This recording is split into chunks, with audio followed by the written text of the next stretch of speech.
वक्रतुंड महाकाय सूर्यकोटि समप्रभ निर्विघ्नं कुरु मे देव सर्वकार्येषु सर्वदा।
भोला,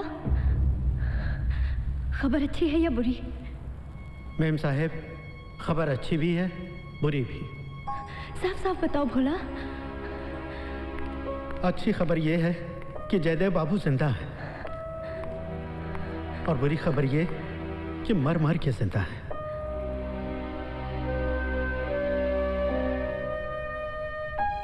अच्छी खबर यह है कि आपको भूलने की कोशिश कर रहे हैं और बुरी खबर यह कि सारा दिन शराब पीने के बाद भी आपको नहीं भुला पा रहे हैं।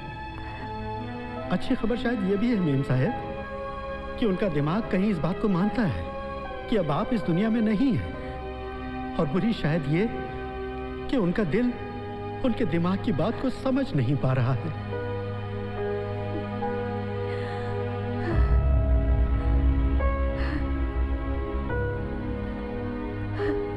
कितनी अच्छी बात है।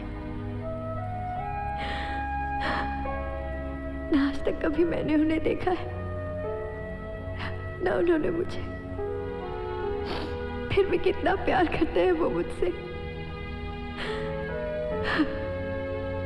जिसे आज तक देखा ही नहीं, उसका आंखों के सामने ना होने का इतना गम।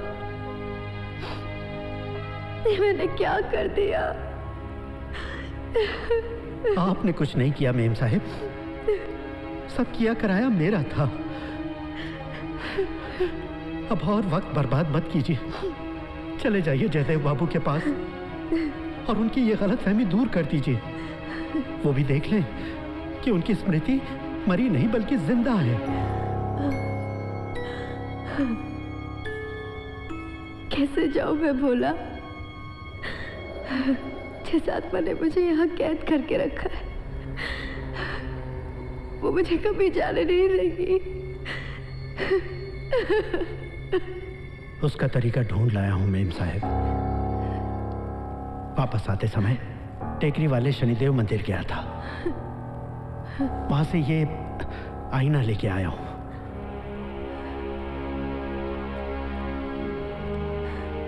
कहा जाता है कि ये शनि महाराज की नजर है, आत्माएं दूर भागती हैं इससे।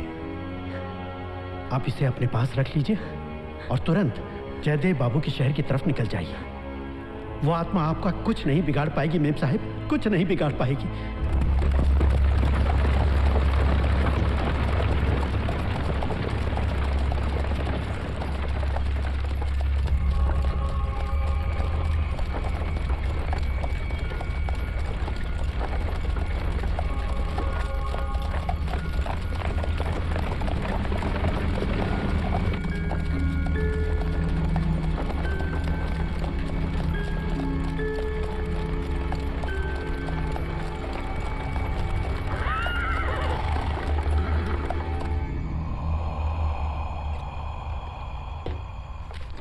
मेम साहब, अंधेरा हो गया है, कोहरा भी बहुत है, रास्ता दिखाई देने में दिक्कत होगी। क्यों ना आज रात यहीं गेस्ट हाउस में रुक जाए? बद्रीनाथ जी, जहाँ पहुँचना है वहाँ जल्द से जल्द पहुँचना है। अब मंजिल पर पहुँच के ही रुकेंगे हम। जी, जैसी आपकी इच्छा।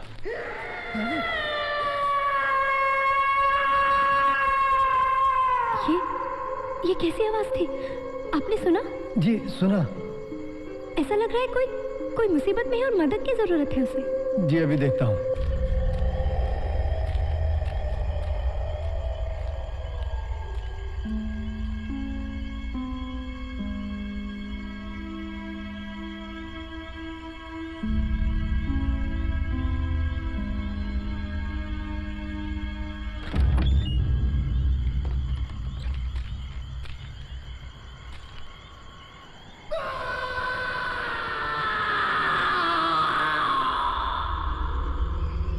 बद्रीनाथ जी,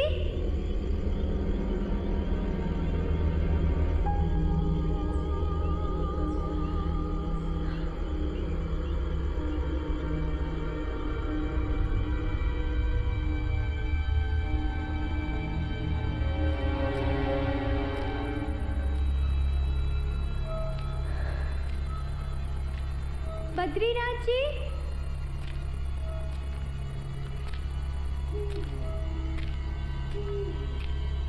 बद्रीनाथ जी,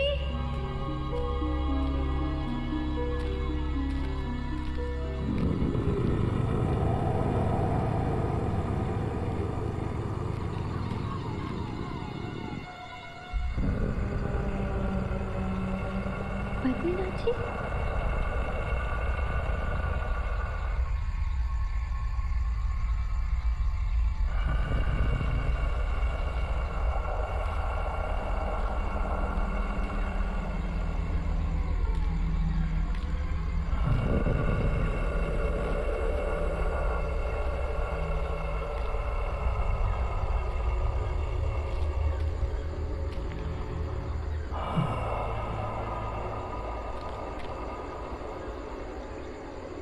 बद्रीनाथ जी,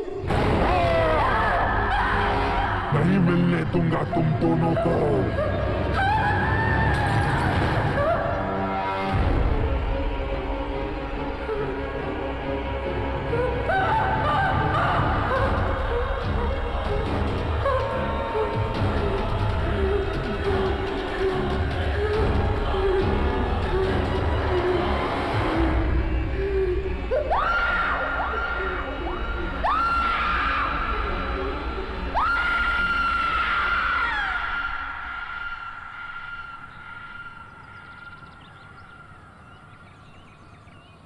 भैया, भैया,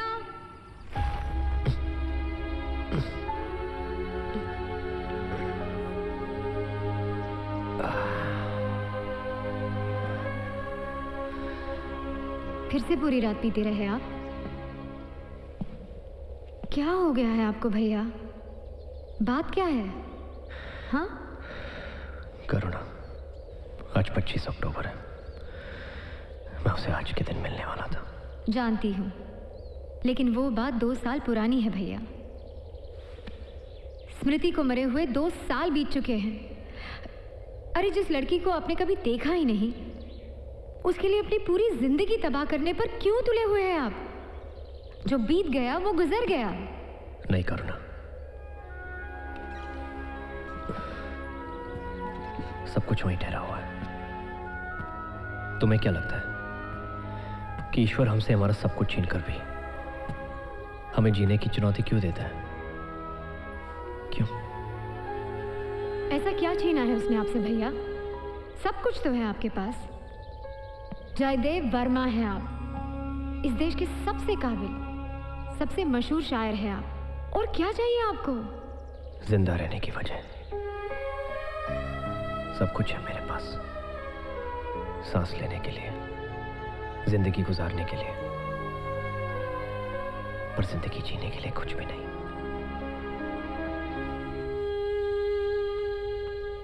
याद है भैया, एक वक्त था जब मैं हताश और निराश हो गई थी।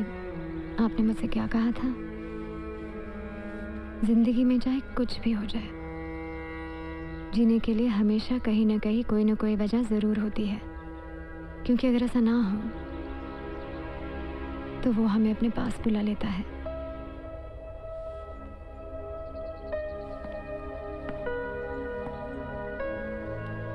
है ना? आप ही ने समझाया था और अब आप ही। चलो छोड़ो, मैं खाला से कह के आपके लिए गरम गरम नाश्ता बनवाती हूँ, ठीक है? आज घर पे रहने का मन नहीं कर रहा है। मैं बाहर जाकर लिखना चाहता हूँ, अकेला। खुद सवाल, खुद जवाब। जिंदगी का खालीपन तो नहीं भर सकता, लेकिन कागज का खालीपन तो भर सकता हूँ।